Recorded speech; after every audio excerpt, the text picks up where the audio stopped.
Hi friends, welcome to Rakshitha channel. இன்றைக்கி ரொம்ப சிம்பிளாக ரொம்ப ஈஸியாக செய்யக்கூடிய ஒரு கருவேப்பிலை துவையல் தான் செய்ய போகிறோம். வாங்க எப்படி செய்கிறது, அதுக்கான தேவையான பொருள் என்னென்னு பார்க்கலாம். நான் வந்து ஒரு 2 கைப்பிடி அளவு இருக்கும் இந்த அளவுக்கு கருவேப்பிலை வந்து உருவி அலசி வச்சுருக்கேன். அப்புறம் அதுக்கு தேவையான பொருள் வந்து எனக்கு காரத்துக்கு தேவையான அளவுக்கு நான் காஞ்ச மிளகாய் எடுத்திருக்கேன். புளி வந்து ஒரு நெல்லிக்காய் சைஸ் அளவு எடுத்திருக்கேன். 1.5 ஸ்பூன் வந்து சீரகம் எடுத்திருக்கேன். இந்த அளவுக்கு வந்து நான் பூண்டு எடுத்திருக்கேன். உங்களுக்கு தேவையான அளவுக்கு புளி நீங்கள் எடுத்துக்கலாம், காரத்துக்கு தேவையான அளவுக்கு மிளகாய் எடுத்துக்கலாம். இப்போது எப்படி செய்கிறதுன்னு பார்க்கலாம் வாங்க. இப்போ நான் ஒரு ஸ்டவ் பற்ற வச்சு கடாய் வச்சு அதில் கொஞ்சமாக எண்ணெய் சேர்த்துக்கிட்டேன். எண்ணெய் நல்லா காஞ்சதும் நம்ம உரித்து வச்ச பூண்டு சேர்த்துக்கலாம்.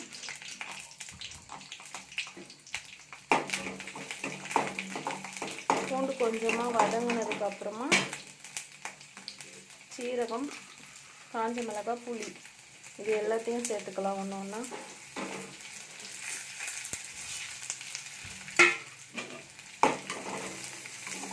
சேர்த்து நல்லா வறுத்துக்கலாம்.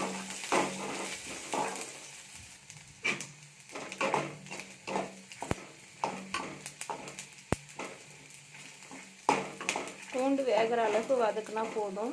இப்போ பூண்டு இந்த மாதிரி ப்ரௌன் கலரில் வந்துடுச்சு, நல்லா வெந்துடுச்சு. இப்போ ஸ்டவ் ஆஃப் பண்ணிடலாம். இது அப்படியே ஒரு பிளேட்டுக்கு மாற்றிக்கலாம்.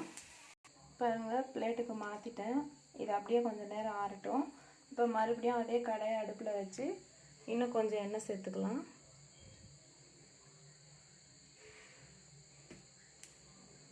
எண்ணெய் காஞ்சதும் நம்ம வச்சுருக்க கருவேப்பிலையை அப்படியே சேர்த்துக்கலாம்.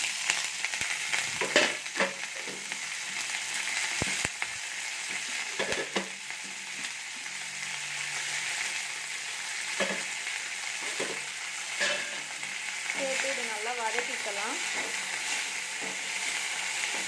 நான் வதக்கிட்டு காட்டுறேன். இந்த அளவுக்கு நல்லா வதங்கினதுக்கப்புறமா இதையும் அந்த பிளேட்லேயே மாற்றிக்கலாம்.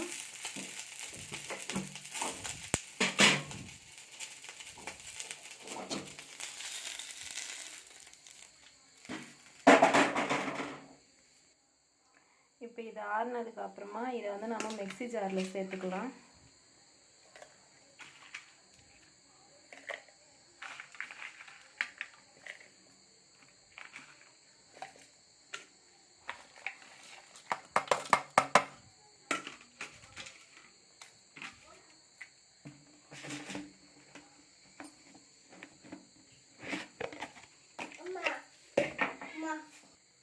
இப்போ இதுக்கு தேவையான அளவு உப்பு சேர்த்து கொஞ்சமாக தண்ணி சேர்த்து கொரப்பாக, ரொம்ப நைஸாக அரைக்காமல் கொஞ்சம் கொரப்பாக அரைச்சி எடுத்துக்கலாம்.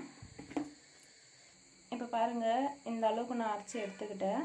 இப்போ இதுக்கு ஒரு தாளிப்பு கொடுத்துடலாம். நான் ஸ்டவ் பற்ற வச்சு அதில் ஒரு கடாய் வச்சுக்கிட்டேன்.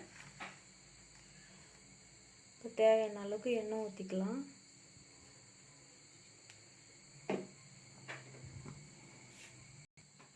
எண்ணெய் நல்லா காஞ்சதும் கடுகு சேர்த்துக்கலாம். கடுகு பொரிஞ்சிடுச்சு. ஸ்டவ் ஆஃப் பண்ணிவிட்டு இப்போ தாளிச்சிக்கலாம்.